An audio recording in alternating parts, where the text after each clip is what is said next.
Hi, everyone, and welcome to episode 144 of Let's Play on the Story Tinker. And today we have two brand new co-hosts. We have Mercedes/Sadie and Katie, and I'll let them introduce themselves. Awesome. Yeah, I'll go first. Hello, everyone. My name is Katie Utes. I am out of Nashville, Tennessee. So I'm a Southern girl at heart. I actually got my master's year before last. So super excited to be done with school.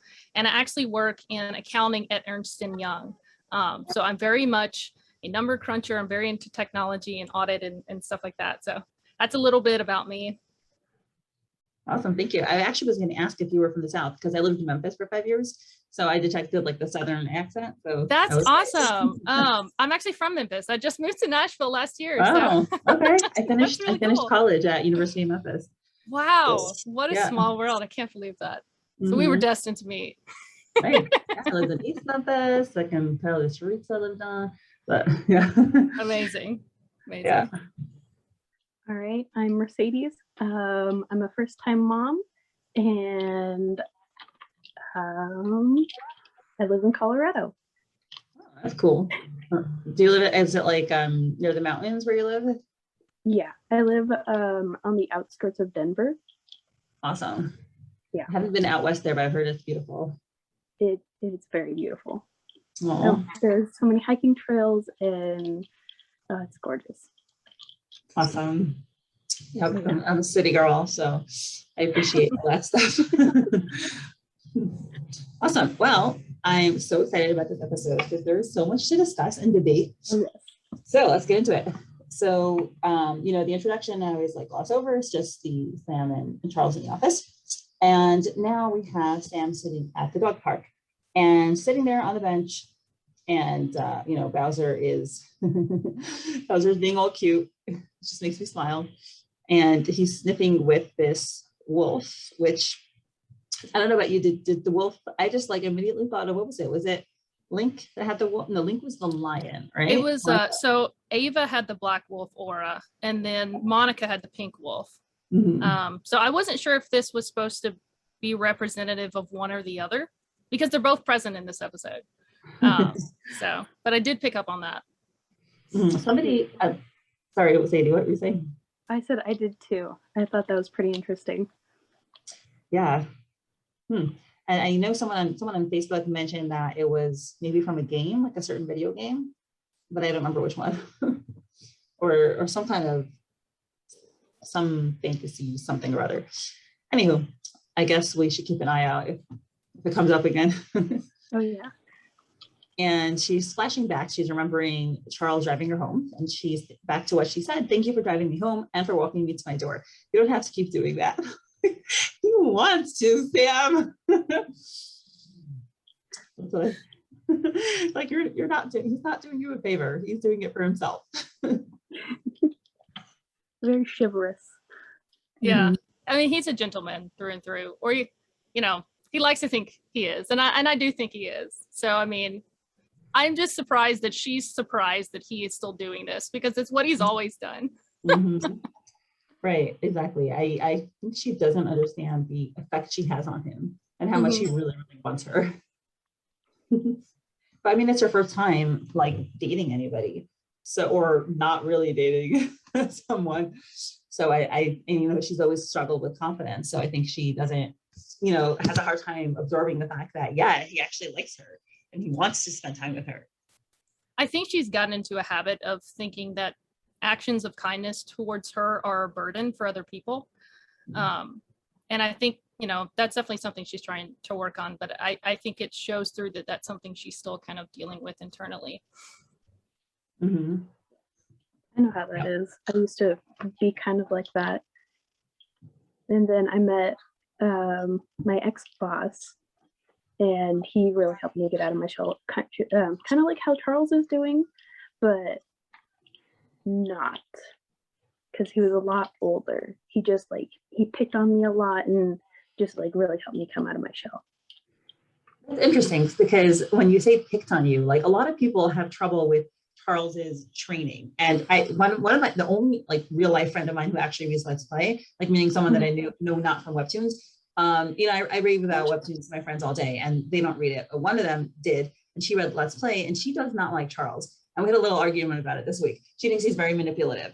So I'm curious, when you say your boss picked on you and like, was it at all similar to what Charles does? And what do you mean picked on you? Because that's usually negative. So. Well, it was more of like making fun of me and like helping me develop what he called thick skin, because he was in the military and everything like that. So with military people, you can't really have like your heart on your sleeve. So you have to kind of develop like a toughness and like pick around with them as well. And then dealing with people as well, because it was a tattoo shop, which is kind of interesting. Okay. You have to deal with drunks, people that are high, stupid people, you know, and like stuff like that. So, but it wasn't flirtatious or anything. He was a lot older. Just like a mentor, pretty much. Mm-hmm. Exactly. Was it hard at first? Like, did you feel like he was bullying you at first? At first, definitely. But then, like, as you move on and like talk and like, you know, kind of sense like what's going on, it becomes kind of playful, and you know, kind of retort back and forth. Mm-hmm. That's interesting. You know, I like that you now look back at it and see it as a good thing. And, you know, I grew up in a family where it was like, yeah, they teased each other all day long. And I actually didn't like that. But I was a bit more sensitive when I was younger. But I can definitely see that I have much thicker skin in some ways than other people because I grew up in that environment. Mm-hmm. So, and I've never really understood why people see Charles helping her as some sort of negative, manipulative thing. Because especially being someone who works in business, having a mentor is incredibly important, especially when it comes to your professional growth. So much so that even at my firm, we are assigned a peer buddy and a counselor upon hire there. And they're kind of the person that shows you the rope, teaches you things, and, you know, has those kind of conversations with you. And I definitely think even when it comes to a partner, that someone who is assisting you, you know, whatever the method is, whatever you're comfortable with, someone who is assisting you and helping you grow should not be seen as a negative thing. Because I know, especially with my relationship, there are some things I go to my partner and I said, hey, can you help me stay on track with this? Can you help me remember this? Can you help me, you know, say no to these things because I'm trying to be better. So I've never really gelled with people who think that pushing you to grow is a bad or negative thing, or in any way means that you're not good enough. You know what I mean? It's more of you together are trying to be the best person that you can be together, essentially. So Exactly. those are my thoughts on that. Yeah. So when I first read Let's Play, I liked Charles because I like complicated people, but I did think he was manipulative. And then I read it again in preparation for the new season, and then I saw that everything he was doing, he told her pretty quickly what he was doing after he did it. And he told her that he was, and I understood that it was for training her. And like, yes, he kind of like withheld information first, but only afterwards told her, okay, I did this because I want you to, you to grow. So I can see that's what ticked me off at first, but you know, I had a much more positive impression of him upon reread. And now I think his behavior this season, I think, is just completely different. Like he's not even, he hasn't done any of the training kind of thing yet, except for telling her to take the lead physically. Mm-hmm. So, but I know, I get it. Not everyone's cup of tea. Yeah. Which is fine, more for us. I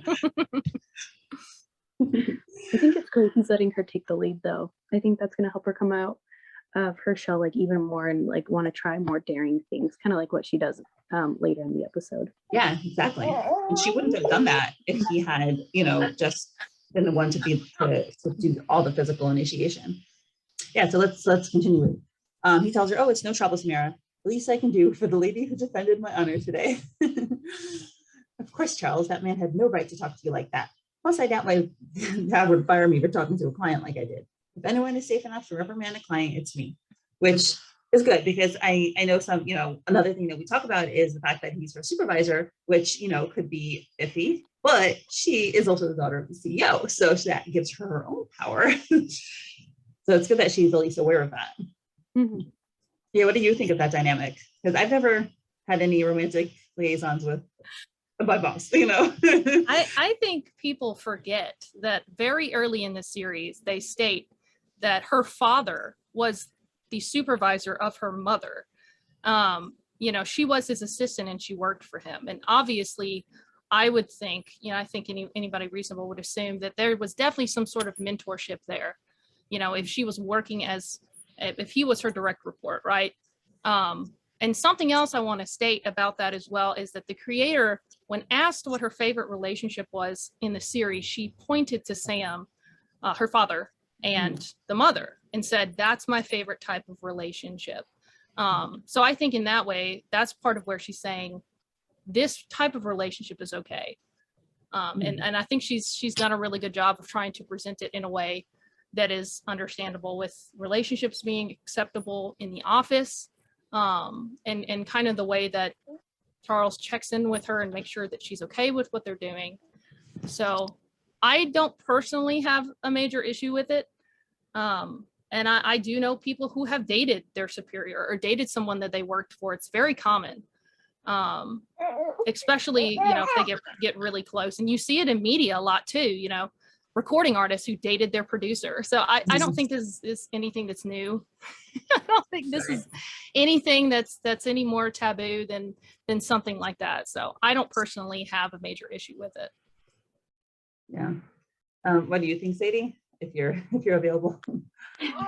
I think I don't know. I love Sam's parents. I don't know why. There's just like it's just a great relationship, and I feel like that's what the creators kind of trying to point at is what Sam and Charles is going to be. But at the same time, I'm like, I don't know. It's a great dynamic, though. It really is.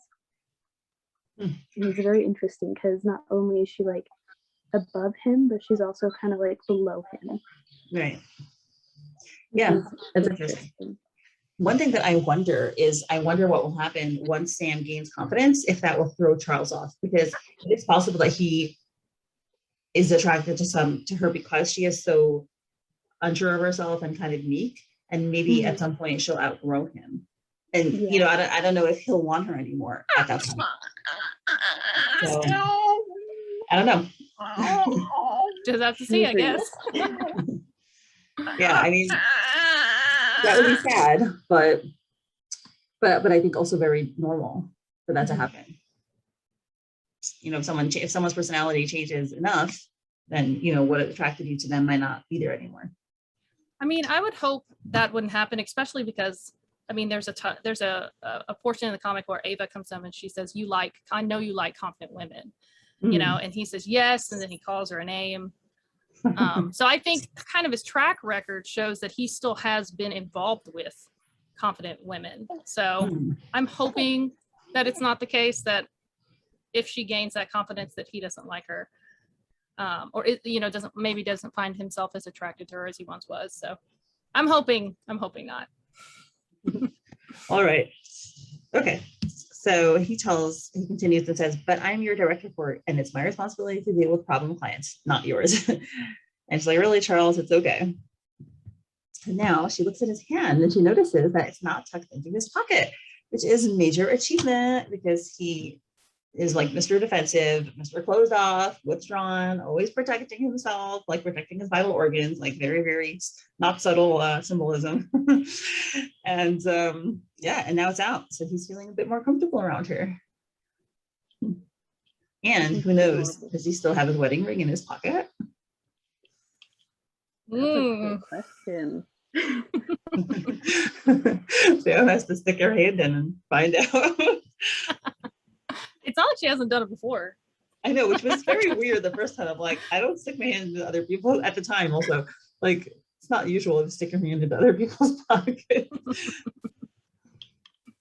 So I was excited to see that she recognized that his hand was outside of his pocket. I felt like that was kind of a step forward for him.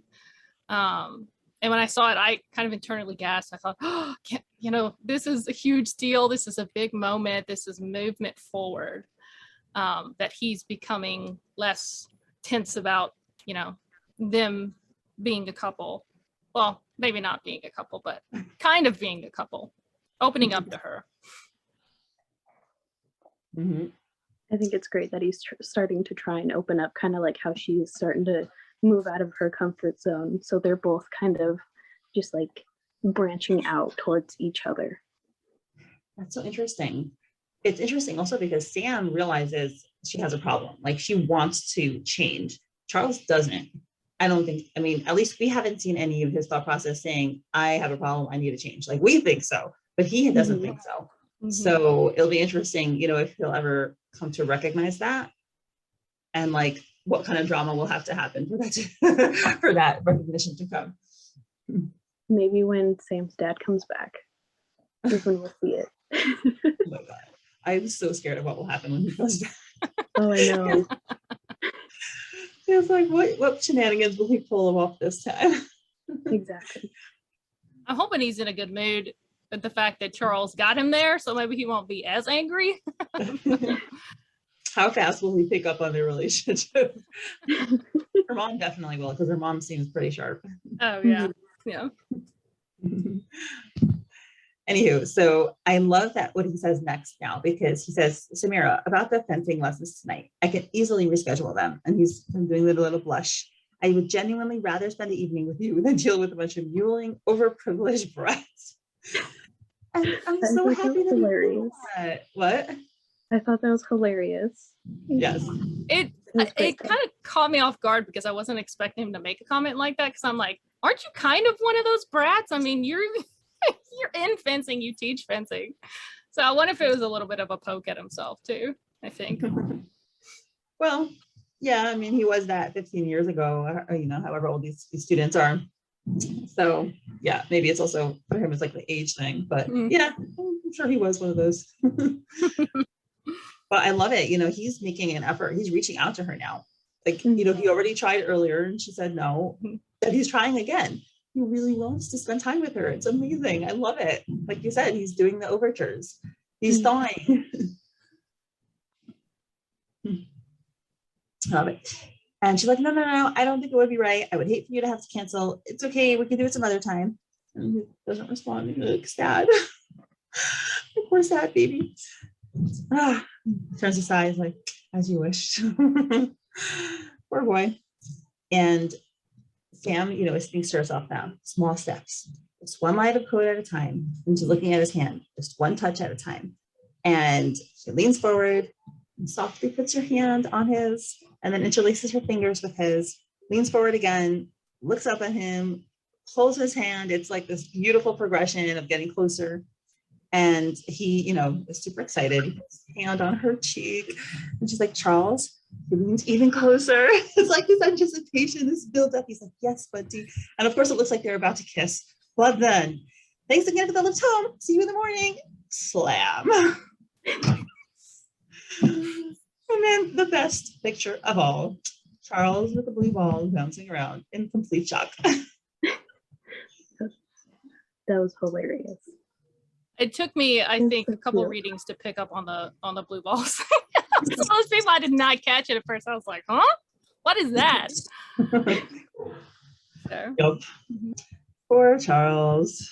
I have to admit, I was a little disappointed that the kiss didn't happen, because it seemed like they had built on that progression extremely well in the past couple of episodes. You know, with the touch on his chest and then holding his hand in the office and inviting him out or inviting him over. That it just felt like this was the natural next step.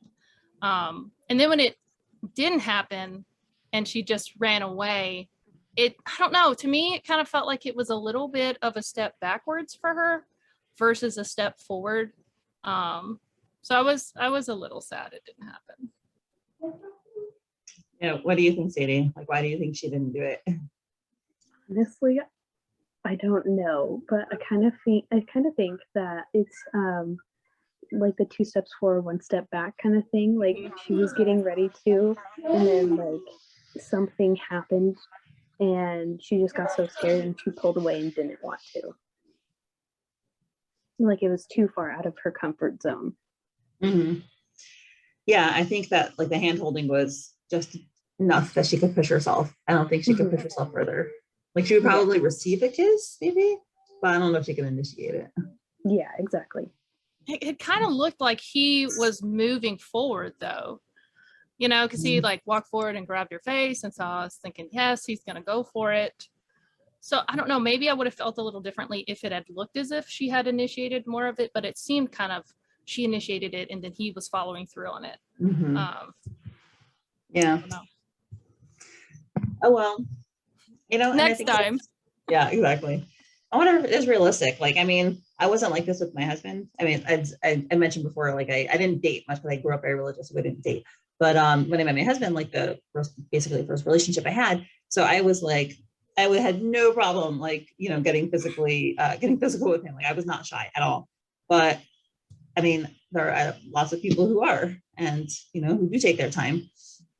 I denied my boyfriend a first kiss. Oh yeah. Yeah, it was great. And then I felt bad and then kissed him.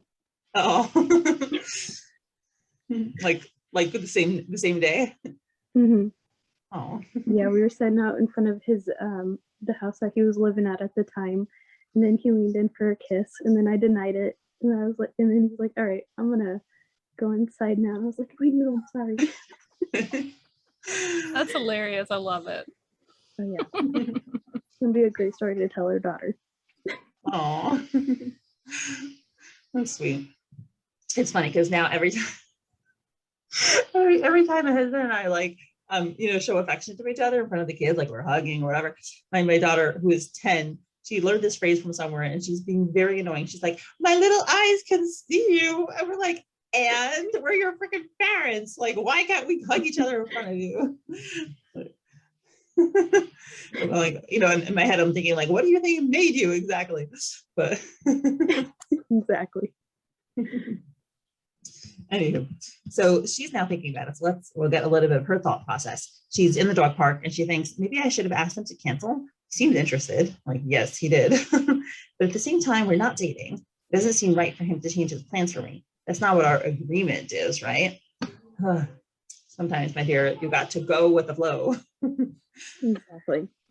It feels like in this scene, I'm trying to determine whether Sam is also only wanting it to be kind of a casual thing. Because her thought process here, it's you know, she's not thinking back, oh man, I can't believe I didn't do that. I'm so embarrassed. It's more of she's kind of confirming to herself, hey, this is what we agreed on. It was only casual. I think I did the right thing. So I don't know. It was really interesting because it just seemed so different than the other experiences where she had pulled away and she kind of beat up on herself internally. But this one she didn't. Not really. So. Yeah, I was wondering too when she said, you know, when Charles is like, "Oh, I don't want to date," she was like, "Oh, you know, I never wanted to get married, and I don't even know if I want to date." So I also was wondering, like, what is she interested in? I don't know. I feel like we're all like assuming she's interested in an emotional relationship because I think it's pretty obvious they're developing one, whether or not they realize it or not. But yeah, I don't know what she consciously wants. She probably unconscious, what is it, like subconsciously wants like something casual or, you know, something romantic, and then like consciously it's like the other way. Yeah, seems like it. Yeah, and Charles is as much as he's trying to push away the emotional component, he needs it so freaking desperately. Mm-hmm. I feel like he needs it almost more than anyone else, which is ironic. So she looks at her hand and she's like, "Ouch, my hand is really sore today." I'm trying to remember, did she do something to her hand to injure it? Was there something I forgot? She did. I don't remember what it was, but she cut her hand. Yeah, she dropped a vase. She was walking up the stairs, and that's when Marshall fainted. And she dropped the vase and went to go, I think, pick one of the flowers up, and she slit her hand open. Okay, interesting. I feel like it must come up again if she's reminding us. So I wonder what role it's going to play. Yeah, I'm not sure what that scene is supposed to mean. Because I mean, obviously it has some importance, right? Because she's got a whole panel on it. I don't know what the significance of it is, though. Maybe it has something to do with Marshall and what is it, the proposition she wants to do with the video game company. Yeah, or I mean, I can see a scene because Marshall with his guilty complex, like he might be like, "Oh my God, I did that to you! I can't believe it! I'm so sorry!" And then maybe he'll turn to like kiss her hand, and that will be like spark, spark, romance, romance, and that'll be the beginning of that love triangle. Exactly. Or maybe Charles will see it and he'll like be like, "Oh my God," or he'll do the same thing. Who knows? So I'm sure it'll come up. And she thinks to herself, all this stuff with Charles, I really don't know what I'm doing. And Bowser at this point is chasing the wolf dog and have a lot of questions. I wish there was someone I could talk to about this, someone who could understand. And at this very moment, before I got to the next panel, I was like, Monica, she would be the perfect person. And we got her. We have, I'm glad you took my advice about your bangs. She jumps, and there she is in all her ruffle and dusting glory. They look much better swept to the side. I was so happy to see her again. I actually hated Monica in the beginning just because like I thought she was very rude. And then like we got to read more of her and I was like, oh, she's so sweet and just like cares for her and wants, wants Sam to like work kind of more on her appearance to make herself probably feel more confident on the outside and the inside. Mm-hmm. I feel like Monica is someone who, and actually we can discuss about Monica in general because I'm curious what your thoughts are. When I first saw her, I felt like Monica was someone who was very well integrated in terms of physical appearance, because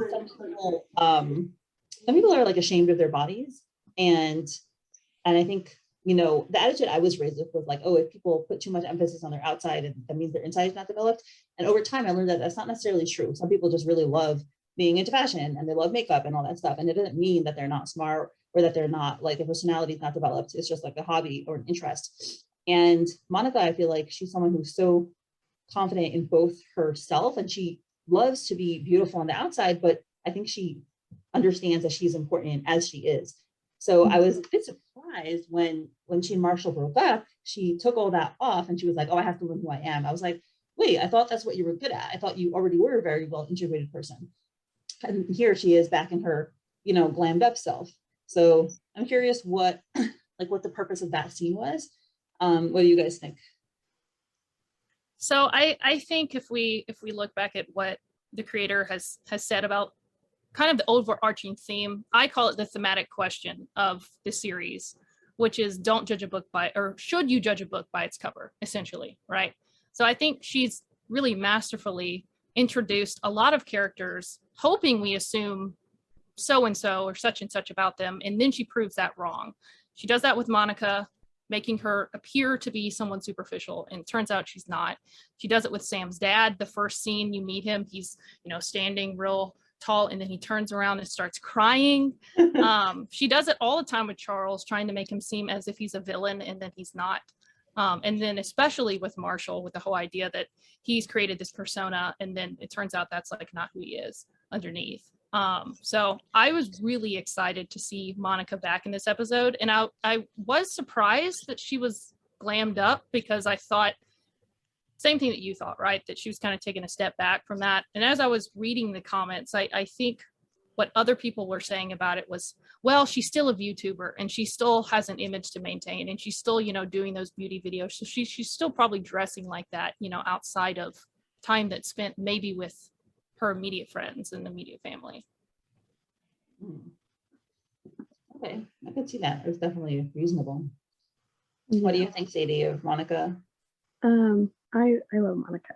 She's great. I love what she did with Marshall when she, got a wig that was more to her hair color and like took off her heels and everything like that. Like she was showing kind of like her true self, kind of like how Marshall has his martial law persona, like how she always has her, what is it? Glitz kitten. Glitz kitten persona on. And so like I feel like she did, because we didn't see her for a few episodes after her and Marshall broke up. So I think that's when she was really, trying to work on herself and like everything like that. And then here she is back up in her glitzy kitten, persona, because that's kind of who she is. That's like a part of herself. and that's like who she chose mostly. So I feel like her just showing Marshall that side was like, it was really beautiful, you know. And now her, I don't know, I guess back in her persona, it's, I feel like it's going to become more superficial, and then she's going to start showing like Sam her actual Monica side and everything like that. Interesting. Yeah, she looks very happy in this panel. Like she looks like a, you know, I don't know what, I'm curious, like what has she done the past, you know, whatever couple of weeks or whatever it was. I'm hoping we'll find out like what was her internal work. Well, yeah, I love her. I think she's very, I love confident people like that. Yeah, exactly. Yep. Okay, well, Katie, take it away. All right, so the next panel, we see the fencing club sign. And then we see that there are two students who are fencing together with a couple spectators that are watching. And then we switch to a panel of Charles where he looks very distressed. And he has several growl annotations around him. And he says, "Not a single one of you have been practicing. Give me strength." And he is really giving it to these students. And then in the next panel, he says, "Do you not think that I have better things to do with my time than babysit you upstarts?" And in this one, we also see Ava in the background, kind of watching, observing what's happening. We then get a close-up of Ava listening. And Charles says, "Your parents don't pay me enough for this." And then we get a close-up of Charles twisting a cap on a water bottle. We then see him chugging the water bottle, I guess because he needs to cool off, right? He's got a hot head. So what do you guys take of his kind of anger that he's showing there? Because he's sexually frustrated. Because of the blue balls earlier. Before we got to the end part, is that what you thought was happening? Yeah. So I took it not so much as, he was definitely sexually, I saw that obviously the blue ball references made me aware that he was sexually frustrated back then. But in this particular one, I felt it was a little more like emotional because she rejected him twice. So, you know, I thought he was just irritated because of that. Also, as many people pointed out, he needs a Snickers bar.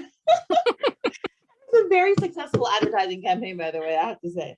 The fact that it's, you know, came up, but okay. And I think it's so interesting because I assume he's someone who's not used to being rejected. I think he's very used to women returning his affection. And the fact that Sam is not totally doing that is really throwing him off because it's not what he's used to or has experience with. Definitely. So, yeah, honestly, I never thought I don't think he's like a super sweet instructor to begin with. Like I don't think he is. I think he likes fencing, but I don't think he's the type of guy to be like, oh, I love teenagers. They're like my favorite species of being to interact with. Like, I don't think he's the kind of person to have a lot of patience for them to begin with, you know? So I think this is just, you know, like a step up of his irritation, but I don't see him as being like a super sweet and mild-mannered guy with his teenage students anyway. right. So then in the next panel, we've got Ava and Charles talking, and she says, "Wow, I don't think mankind has seen fencing instruction that good since Capo Ferro." I'm not familiar with who that is, so I don't know if you guys do. He was like a fencing instructor from like the 1600s or something. So, and then Charles looks very upset that she is saying this to him. And she continues, she says, "You've already ruined any career as a professional fencer. Why not end your work as a fencing coach too?" So mean.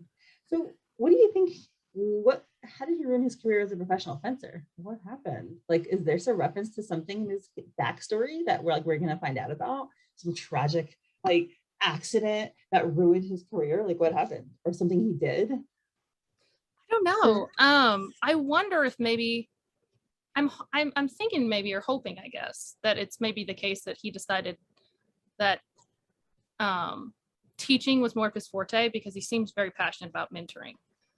And maybe, he would rather choose that route.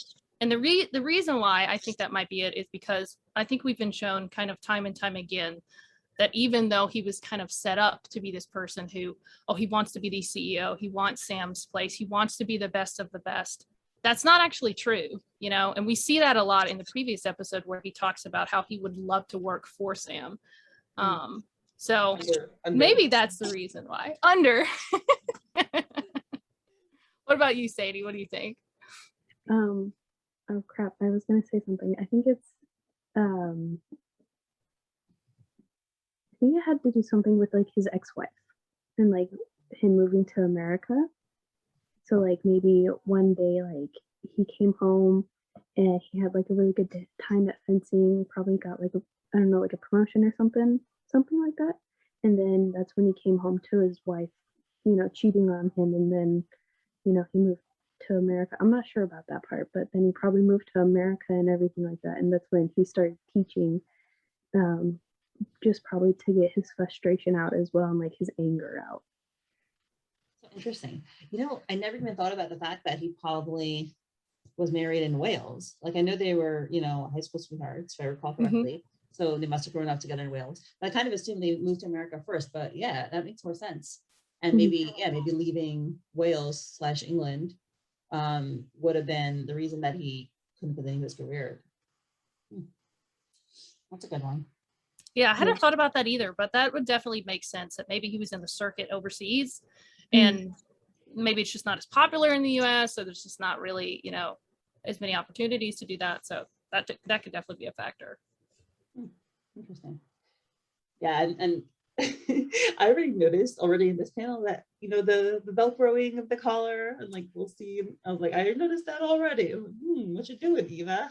Ava, whatever. Right. So Ava begins unvelcroing her fencing uniform, and as she is doing this, the next panel she says, "I've got a pretty good idea what's put you in such a bad mood. What is it? 3 days of no sex and you start to lose your cool." Ooh, that lady is blunt, which I do appreciate, by the way. So she calls him out. She says she knows what's going on. And then the next panel, Charles is kind of eyeing her, still listening to what she has to say. And she says, "Judging by your state, it's been a while." Ooh, she's like kicking him weird hard. She's just like one after another, just like putting him down. Sorry. No, I don't know if she's trying to do what she did a couple, back in the beginning, agitate him or push him to get a reaction out of him, or if she's just genuinely stating what's going on. I don't know. I'm not really sure what her motive is in talking about this in the way that she's talking about it. It could be a mix of both. What? It could be a mix of both. Yeah, I do think it. Yeah. I mean, I think that she's blunt in general, and I happen to like that. Like I think that with the right kind of person, it's okay. You can't be blunt like that with everybody, but I think Charles can take it. So I do appreciate that. I love the fact that she is, doesn't take any shit, basically. But yeah, I do think she is trying to get a rise out of him. Mm-hmm. So then he finally replies and says, "I do not have the patience for you right now." Yeah, he's pretty harsh back too. We saw that before in their previous interaction. Like, I mean, he was pretty nasty to her. So, and I do think she can handle it also, like him. I think they're both very strong-minded, but it's like their relationship in ways is like, maybe they bring out the worst in each other, Yeah, their relationship, I think, is strange. Because it seems like they, insult each other a lot. And it's one of those things where, I hate you, but I'm attracted to you physically. So let's, see what's happening there. But I think what's even more different about that is that they see each other regularly. in fencing, so this is someone that you hooked up with, had this weird kind of thing going on, and you're still seeing them on a regular basis. So I think they have a very kind of unorthodox relationship. Yeah. I think also the reason that she's doing all this is because I think she feels rejected because he didn't want to sleep with her last time. So I think she's trying to, it doesn't, and he told her, right, he doesn't want her to fall for him. So I think she is trying to get that reaction out of him because she probably feels hurt by that underneath that tough exterior. Which I will say, she's got a lot of balls to have gone through that with someone and still be willing to see them on a regular basis. I don't know if personally I could be strong enough to see that, someone that I have very strong feelings for, I'm seeing them all the time, but I can't be with them. You know what I mean? So she definitely, I think, has a lot of strength in that area. Mm-hmm. Yeah, she's a tough woman. So she then talks back to him and says, well, those kids didn't deserve being yelled at because their coach isn't getting laid. So definitely one for her for defending them. Yeah, I mean, she's right. And then she says, okay, so hurry up and get it wet already. And we see Charles kind of looking away, and he clenches his teeth because I think he knows she's right. And he doesn't want to admit it. And she says, so the rest of us don't have to put up with your grumpy bullshit. I think he's kind of like waiting because he wants to like wait for Sam in a way. Yeah. And, last time when we saw him trying to look at like boob tube, like it wasn't satisfying for him. And, like he has this dilemma where it seems like he doesn't want to have sex with you even until Sam, because he has Sam, but then she's not ready. And it's like, Exactly. I was honestly surprised when he kind of ceased any sort of kind of sexual actions once he started getting closer to Sam, because I thought the writer was going to write it more of, oh, he's a little bit of a playboy, and he's going to still be with these other people while he's talking to you. And I was I was very happily surprised when he turned away Miss Rosewood, and then kind of realized that, hey, I don't think at least at the time, that may change, but at the time he thought, I don't think I want to be physically intimate with someone else. Maybe not, maybe he didn't say it right, but I think subconsciously that's what we were seeing. Yeah, well, there's a lot to discuss when we get to the end, so we'll do that. So then Ava starts tugging off for her uniform, and she says, this reminds me when the club was in Paris. So they were fencing in Paris. So Sadie, I think you're right. It'd been what, 2 weeks for you? And then we get a close-up of Ava taking off her chest guard. And she says, you were such an insufferable prick. You even made a line judge cry. How long have they been sleeping together? Like, how does she know exactly how long he goes in between his sexual liaisons? Was she sleeping with him back in Paris? Was it with his wife? Was it? I don't know. She's got some sort of radar where she can say, oh, it's been this many days. And she continues, she said, speaking of France, did you hear about DuPont? Let me see Charles just kind of glancing at Ava. And she says, he was in a motorcycle accident. Then we get a close-up of Ava's chest. And she's derobing. Yep. And she says, DuPont's fine, but he shattered his shoulder. They're saying his fencing career is over. We then get a panel of Ava, and she says, it's a shame because he was really talented. So do you guys think DuPont is like a specific person, like that was someone in Charles's life, or is it totally random throwaway? I kind of wonder if it was like his mentor. I hadn't thought about that.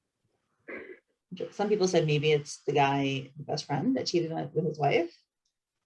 Ooh. Because that definitely I didn't sounds think like a about last that. name. I would think DuPont is a last name. Yeah.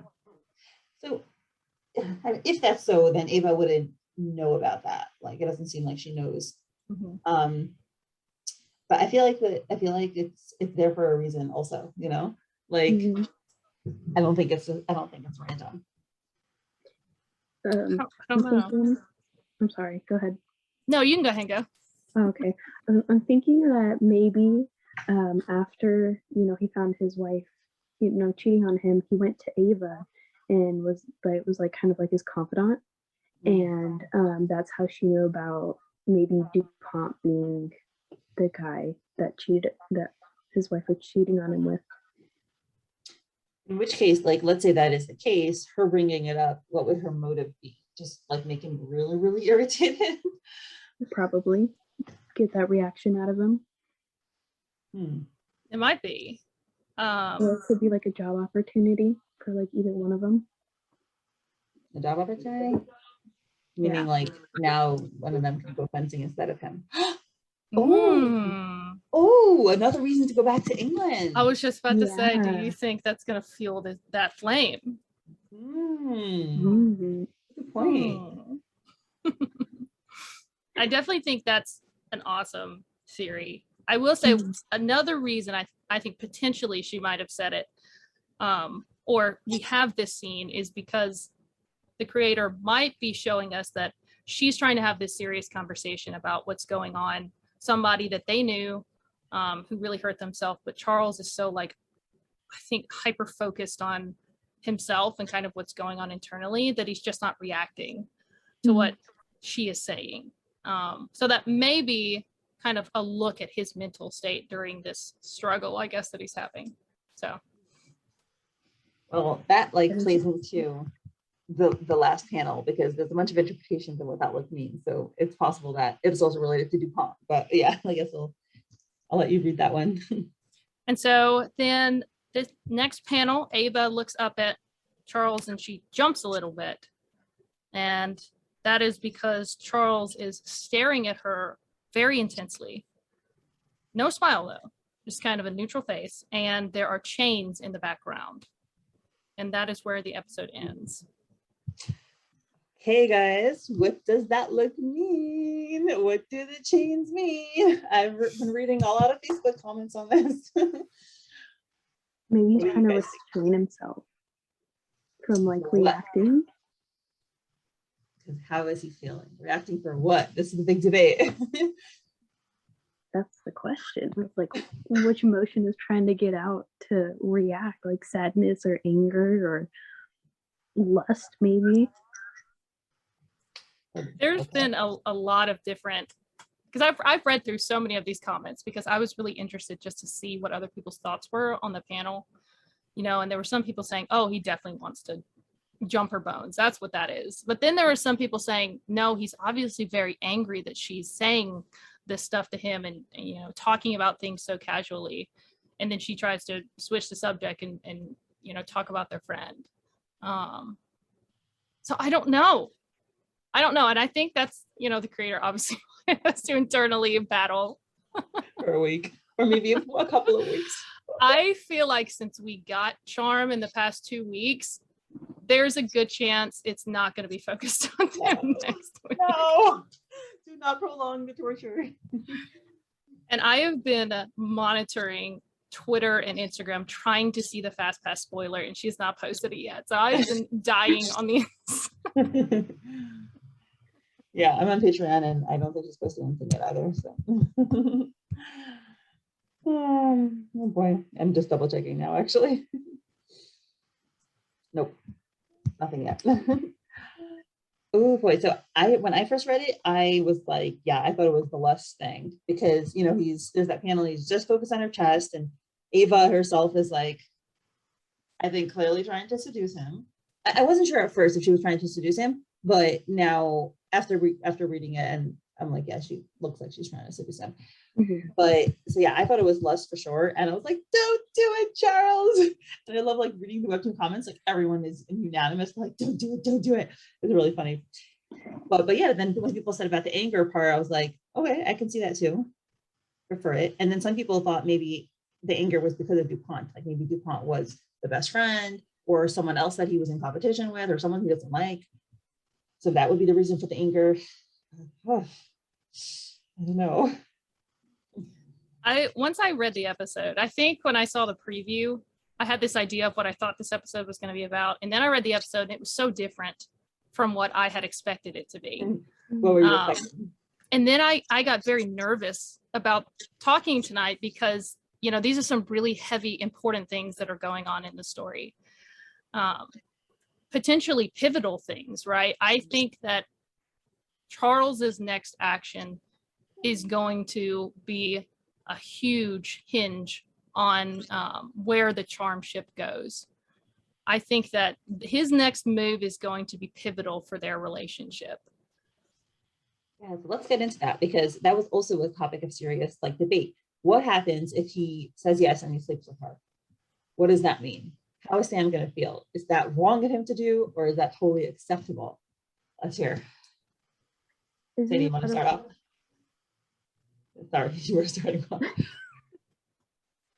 I'm wondering if like him or mostly him sleeping with other women is like in the agreement. Like, is that part of the agreement? Or like, will Sam feel differently about that now that she's like actually like trying to pursue him? So the agreement was, you know, something to the effect of, when I have needs, I'll call you. When you have needs, you call me. Mm-hmm. Doesn't say anything about other ladies, other people. Yeah. I think that that kind of lack of communication is what makes it such a gray area, because there wasn't really any sort of establishment of, hey, you know, I might be with other people while you and I are together. And so not knowing that doesn't make it clear about, I think, whether his next actions would be considered, you know, right or wrong compared to, you know, when we look at their agreement. So I do think, though, that if he goes through with it and he sleeps with her, I think it would destroy Sam. And part of the reason 100%. I believe that would happen is because he spent a lot of time reassuring her, saying, I'm going to wait for you. I'll be here for you. When you're ready, you know, we'll kind of progress and take that next step. And if he chooses to act upon this, right, that's sending Sam a message that even though he was saying he would wait for her, you know, was willing to do that, he's obviously not. And I think that would be extremely hurtful to Sam, and potentially make her distrustful of other people. So that's why I think this has such a huge impact, I think, on kind of where the story goes next. Yeah, I'm with you. I think that like they never said no to other people. So I think that in a way it's acceptable and I think normal for him to do that.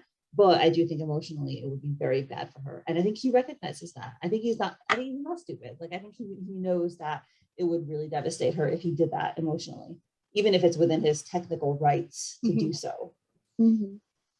What I'm kind of hoping is like if I were Charles and I was feeling this way, what I would do is I'd be like, no, Ava, no, thank you, goodbye, and scram out of there and like head straight to Sam's apartment and be like, please let me in. I need you now. So that's what I would do. I'm hoping we can do that. I am really hoping that happens too. And I think it's going to happen because as I've kind of reflected on how Webtoon has played out in the past, if you look back at the majority of Charles's cliffhangers, they've all been kind of centered around stuff with Sam. And that's so different from the other characters, where a lot of the other cliffhangers, it's been, you know, oh, Marshall's life, or it's been, you know, like hard conversations that are being had, or, you know, Link dealing with Dallas's misbehavior, stuff like that. But the majority of Charles's cliffhangers, it's been, you know, when he almost told her, or they wanted you to believe he told her dad, her secret about not wanting to be the CEO. And then, you know, the season 2 as well, finale, it's all been kind of centered around that. So I'm thinking, based off of the formula that we've seen, that he's not going to act on that. And I also don't think that if he moves to London, that would be as big of a deal if he has already broken her trust with this action. So that's part of why I am really hoping, and I don't think story-wise it makes a whole lot of sense to do it right now that we've got these other stepping stones of, she's talking to Monica, he might have a job offer, because I think that there are other pivotal points in the relationship where they could deal with, some of those separation issues later. So I don't think it's going to happen right now. At least I hope not. I don't know. I kind of hope both happen just to like see what would happen and like what the dynamic would be if he did actually pursue it, and like what would happen with Sam and her thought process, or like what would happen with Charles and Ava's relationship, or London or anything like that. But at the same time, I hope he goes to Sam, banging on her door, and just to like show that he actually is serious with it and like he actually wants to do it. Yeah. I don't know. I kind of like both, so I'm excited to see which one. Yeah. So, like, same thing here. I think, Katie, I agree with you that in terms of predicting it based on how the story has been so far, I do think that he'll probably not stick with her because, it does always have, like you said, that, like, will he want it and he doesn't. But I know if I were running the story, because I'm okay, there's two reasons why I would actually have him sleep with her. One, because I think it's emotionally devastating and I love that kind of drama. Two, because I like to see people make mistakes and give into their weakness and then rise above it, because that's so human. And to deal with the guilt afterwards and to repair that mistake, I think that we mess up and we always do something wrong, and sometimes we do big things wrong. Like this would be a big thing wrong. And I just, this personally, one of the things that whenever I ever get around to, if I get around to writing, like I would love to convey that. It's just one of my like big things in life, that you can move on from making mistakes. So that's what I would do. But you're right, I don't think that's going to happen. I also think that people just hate Charles too much, and that would probably turn people away from the story. Yeah, because when I've heard her talk about, she said things like, I've got a new hobby for him, people are going to love it. My logical part of my brain is thinking, okay, I don't think this is the moment where she's going to do this. She may very well do this in the story. I don't think it's going to be right now, though.